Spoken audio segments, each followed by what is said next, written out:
اندهولي حد من البلوجر يا ولاد يجي يعمل لي ريفيو للصينيه الحلوه دي، ولا يعمل لنا ريفيو ليه؟ احنا نعمل ريفيو لنفسنا. محدش هيقيم شغلنا غيرنا طبعا.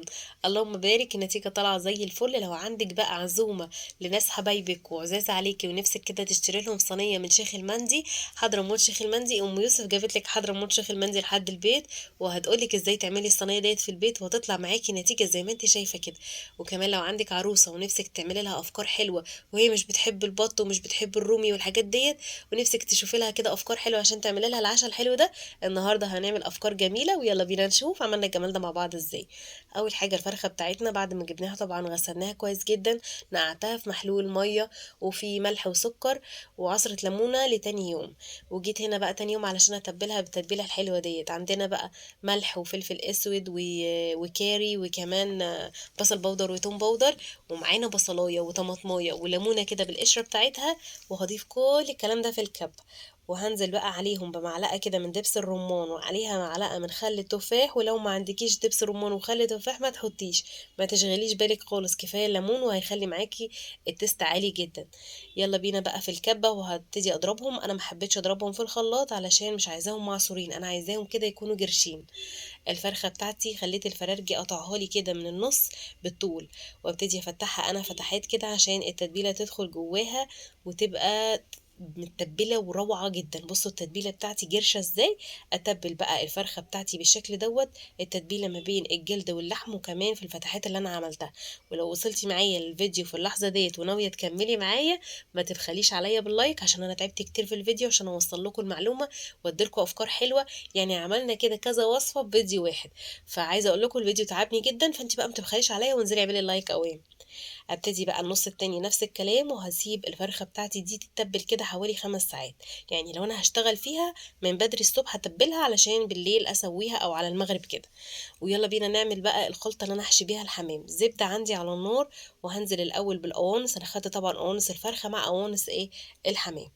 نزلت بالقوانص الاول، وبعد كده عليها البصله، وفوقيها بقى فلفل اسود وسبع بهارات، واقلب كده. وبهرت بقى كده الخلطه بتاعتي.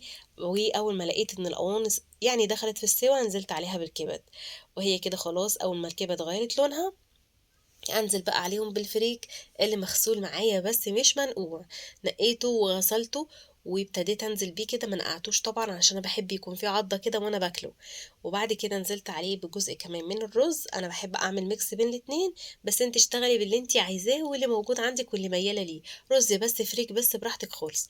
هنا بقى ننزل بالملح، وقلب تقلبتين، وابتدي انزل بالميه نص كوبايه الاول كده واشوف الدنيا فيها ايه. لقيتها لسه محتاجة مية معايا، هضيف لها مية.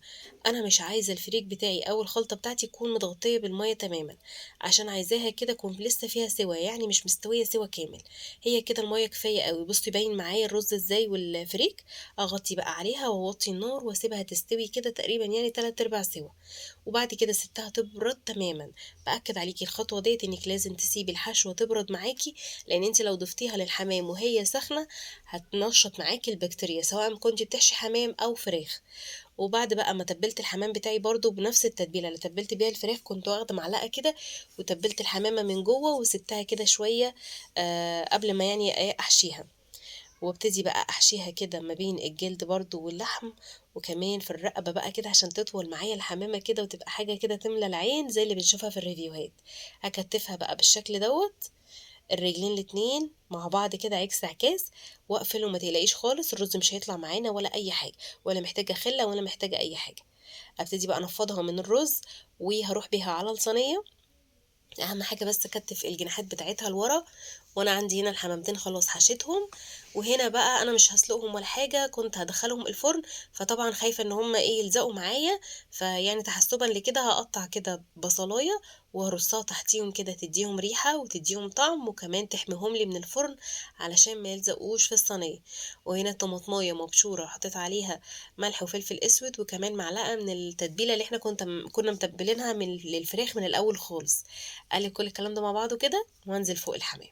سامحوني اني بتكلم بسرعه، بس عايزه اوصل لكم المعلومه وفي نفس الوقت الفيديو ما يكونش طويل عليكم. هبتدي بقى كده اجيب مكعب من الزبده عشان يطري معايا انسجه الحمام، وفي نفس الوقت يدي لمعه حلوه للجلد بتاعي. هقطعه كده بالشكل دوت، واجيب ورقة من الزبدة وفوقيها ورقة من الفويل. حطيت الاول زبدة علشان الفويل ما يتفاعلش معايا او ما يتفاعلش مع الاكل بتاعي يعني. واقفل بقى كويس لان انا طبعا هدخلها الفرن. وبعد كده اول ما الاقيها ابتدت تستوي هكشف عليها الغطا دوت واسيبها تحت الشواية علشان الحمام بتاعي يتقلوح كده ويبقى جميل، لاني مش هحمره ولا في زبدة ولا في زيت على النار من فوق، هو هيتحمر منه فيه كده في الفرن. الفرخة بتاعتي جبت الشبكة بتاعت شوية الفراخ ديت وابتدي اضيفها فيها. ما عندكيش انت الشبكة ديت ما تشغليش بالك خالص، هتحطي على شبكة الفرن عادي جدا. وما تيجي تقلبي الفرخة بيقلبيها بالمسكة عادي. يلا بينا بقى. هجيب بقى طبعا تحتها صاج، لان انا بحب احط لتحت الفراخ وانا بشويها في الفرن يكون في ميه كده عشان تديها طراوه، علشان الفرخه بتاعتي ما تنشفش كده وتبقى مقدده بعد السوا. ويلا الحمام وكمان الفراخ على الفرن جنب بعض الاتنين بالشكل ده.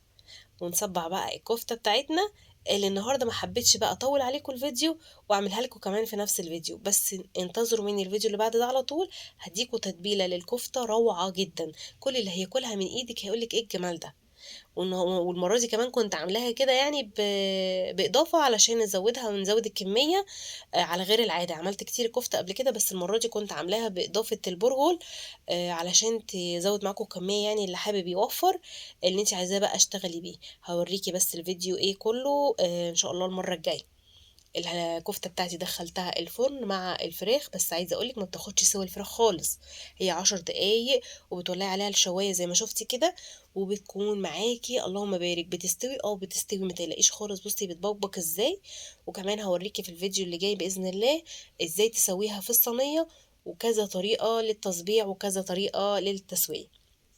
الممبار بتاعي حشيته بخلطة محشي عادية جدا، كلنا بنعرف نعمل محشي، هي خلطة محشي كأنك هتعملي بتنجان أو كرنب أو أيا كان.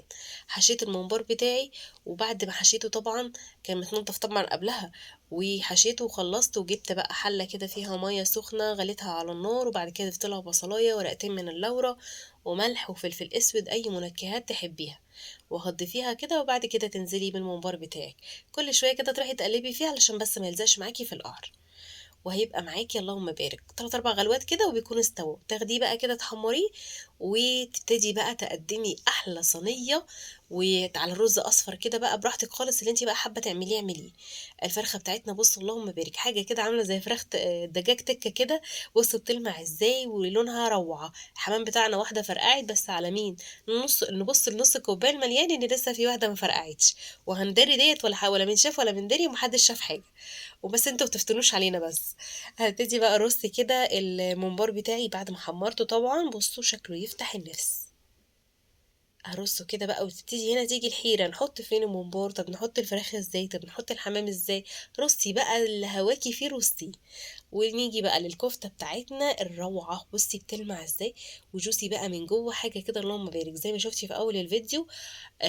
كلها عصارة من جوه كده زي اللي بنجيبها من بره، وما تفرقهاش خالص عن الحادي. وعايزه اقولك ان لو فرقتيها هتبقى احلى 100 مره كمان، لان كفايه ان انت عارفه ايه اللحمه اللي انت حطاها في الكفته بتاعتك. والتتبيله بقى عايزه اقولك في حته تانية خالص. هنرص بقى كده الصينيه بتاعتنا، وعايزه اقول لكم بقى الصينيه دي كان ناقصها ايه، كان ناقصها حبه زبيب كده. حبه زبيب بقى كده على حبه مكسرات، وتبقى بجد كاملت ولا صينيه شيخ المندي. بصي اللهم بارك. سوينا الكفته النهارده بطريقتين اتنين هقولهم لك باذن الله في الفيديو الجاي، انتظريه. والصينيه جاهزه معايا والحمام اللهم بارك. تعبت كتير في الفيديو، ما تنسوش علي، ما تنسوش بقى وما تبخلوش عليا باللايك، وانزلوا حطوا اللايك اوام. وهنا بقى بنعمل ريفيو لنفسنا زي ما بيعملوا كده البلوجرات في الريفيوهات. والنتيجه بقى اللهم بارك حاجه كده اخر جمال. جربي انتي تعرفي النتيجه بنفسك. جربي التتبيله باذن الله بتاعت الكفته اللي هعملها لكم، ولا الحمام وجماله. بصي بقى من جوه الخلطه تحفه. ما تنسيش بقى اللايك لو عجبك الفيديو، واسيبكم في رعايه الله.